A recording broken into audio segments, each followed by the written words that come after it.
अमूनी कौन लोग थे? अमूनी लोगों का आगाज कैसे हुआ? अमूनी अक्सर इसराइलियों के साथ जंग की हालत में क्यों रहते थे? अमूनी कौन लोग थे? हम इस सवाल का जवाब देने जा रहे हैं और आप हमारे page Calvary evangelical apologetic society पर इस तरह के और बहुत सारे अहम सवालात के जवाबात जान सकते हैं। बनी इसराइल की सारी इब्तदाई तारीख में हमें अमूनी लोगों के कई एक हवालाजात मिलते हैं। वो कौन लोग थे? वो कहां से आए थे और उनके साथ बिलाखिर क्या हुआ था? अमूनी भी सामी नस्ल के लोग ही थे जिनका इसराइल के साथ बहुत गहरा ताल्लुक था। इस रिश्ते के बावजूद वो अक्सर बाहमी तौर पर दोस्त तस्वर किए जाने के बरक्स एक दूसरे के सख्त दुश्मन शुमार किए जाते थे। लूत जो कि इब्राहिम का भतीजा था, वो अमूनियों का जद्दे अमजद है। इब्राहिम और लूत के अलहदा होने के बाद लूत सदूम शहर में आबाद हो गया। जब खुदा ने सदूम और अमूरा को उनके गुनाहों की वजह से तबाह कर दिया तो लूत और उसकी बेटियां बहीरा मुर्दार के जनूबी सिरे पर वाक़या पहाड़ी मुल्क की तरफ भाग गईं। पैदाइश 19 बाब में अमूनियों के बाप बिन अमी की पैदाइश का अहवाल बयान किया गया है।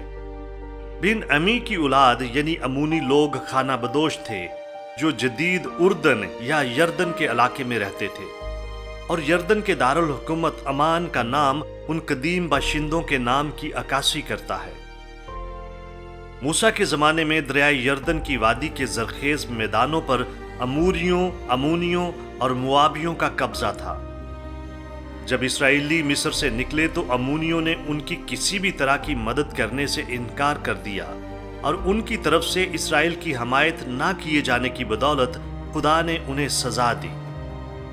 बाद में बहरहाल जब बनी इसराइल वादे की सरजमीन में दाखिल हुए तो खुदा ने उन्हें हदायत की कि जब तू बनी अमून के करीब जा पहुंचे तो उनको मत सताना और ना उनको छेड़ना, क्योंकि मैं बनी अमून की जमीन का कोई हिस्सा तुझे मिरास के तौर पर नहीं दूंगा, इसलिए कि उसे मैंने बनी लूत को मिरास में दिया है। इसराइलियों में से जद और रूबन के कबीले और मनस्सी के आधे कबीले ने अमूनियों की सरहद से मुत्सल अमूरियों के इलाके की मिल्कियत का दावा किया। अमूनी गैर ईमानदार लोग थे जो मलकूम और मोलक देवताओं की पूजा करते थे। खुदा ने इसराइलियों को हुक्म दिया कि वो उन गैर ईमानदार लोगों में शादी ना करें, क्योंकि उनमें शादियां करने की वजह से इसराइली भी उनके झूठे देवताओं की इबादत की तरफ रागिब हो सकते थे।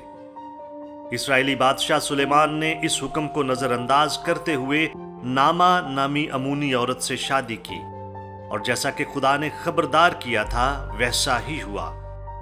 बादशाह की बीवियों ने उसके दिल को खुदा की तरफ से फेर कर अपने देवताओं की तरफ राग़िब किया, जिसकी वजह से खुदा बहुत नाराज हुआ। मोलिक आग का देवता था जिसका चेहरा बछड़े का था और उसके हाथ बाहर को फैले हुए थे ताकि कुर्बान किए जाने वाले बच्चों को उसके हाथों पर रखा जा सके। अपने देवता की तरह ही अमूनी लोग भी बहुत ज्यादा जालिम थे।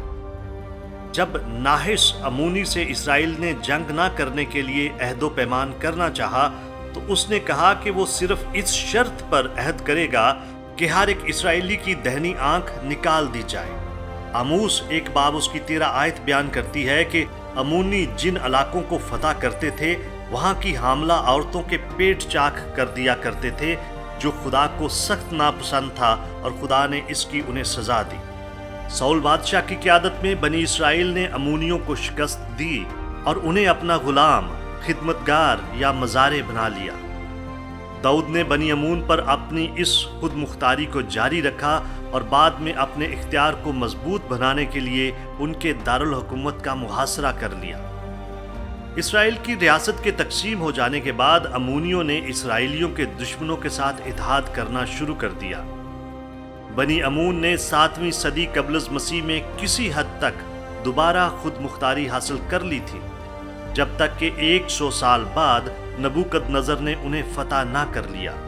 नहमिया की तरफ से यरूशलेम की दीवार की तामीर नौ की मुखालफत करने वाला अमूनी तूबिया फारस की हुकूमत के मातहत गालबन उस खित्ते का गवर्नर था, लेकिन उस इलाके के लोग अमूनियों, अरबों और दीगर लोगों पर मुश्तमिल थे।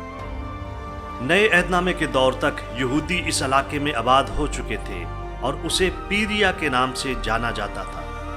एक अलहदा ग्रोह या कौम के तौर पर अमूनियों का आखिरी बार जिक्र जस्टिन शहीद ने किया है, जिसने कहा कि उनकी तादाद बहुत ज्यादा है।